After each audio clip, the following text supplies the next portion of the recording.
मंदिर का चंदा मांगने डकैत के पास जाऊं तो क्या मैं डकैती में शामिल माना जाऊंगा? ये सवाल दिल्ली के पटियाला हाउस कोर्ट के एडिशनल सेशन जज धर्मेंद्र राणा ने दिल्ली पुलिस से उस दौरान पूछा जब कोर्ट टोल किट मामले में गिरफ्तार पर्यावरण एक्टिविस्ट दिशा रवि की जमानत पर सुनवाई कर रही थी।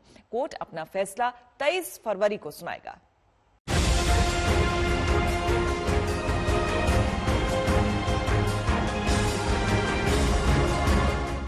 देश विरोधी साजिश रचने के आरोप में गिरफ्तार पर्यावरण कार्यकर्ता दिशा रवि की जमानत याचिका पर पटियाला हाउस कोर्ट ने अपना फैसला सुरक्षित रख लिया है। लेकिन उससे पहले सुनवाई के दौरान दिल्ली पुलिस और दिशा रवि की तरफ से जो दलीलें रखी गईं, उसके आधार पर एडिशनल सेशंस जज धर्मेंद्र राणा ने दिल्ली पुलिस से कुछ तीखे सवाल भी पूछे। पहले आपको दिशा रवि के वकील एडवोकेट सिद्धार्थ अग्रवाल की दलीलें बताते हैं। पोएटिक जस्टिस फाउंडेशन भारत में बैन नहीं है। सवाल यह है कि क्या सड़कों पर उतरे लोग टूल किट की कॉपी जेब में रखकर आए थे?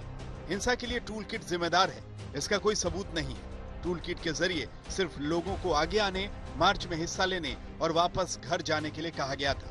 अगर मैं लोगों को मार्च में हिस्सा लेने के लिए प्रेरित करूं, तो क्या ये देशद्रोह हो जाएगा?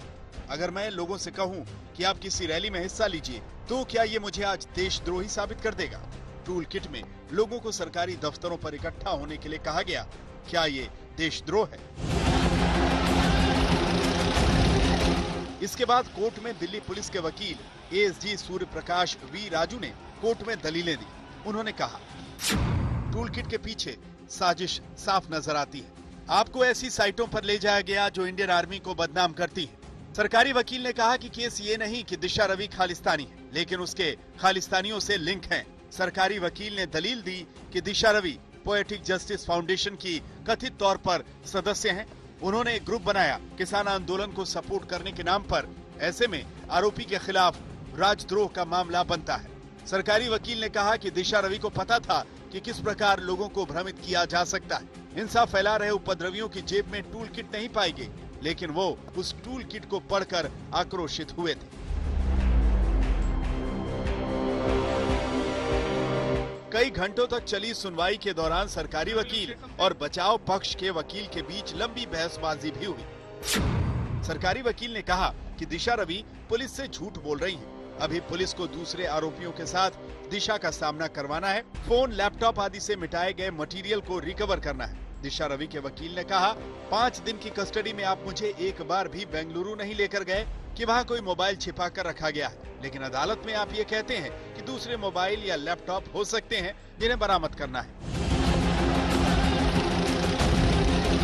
दोनों पक्षों को सुनने के बाद सुनवाई कर रहे एडिशनल सेशंस जज धर्मेंद्र राणा दिल्ली पुलिस से कुछ सवाल पूछते। जज ने पूछा, ये चाय और योग वाले पॉइंट से आप असल में क्या कहना चाहते हैं?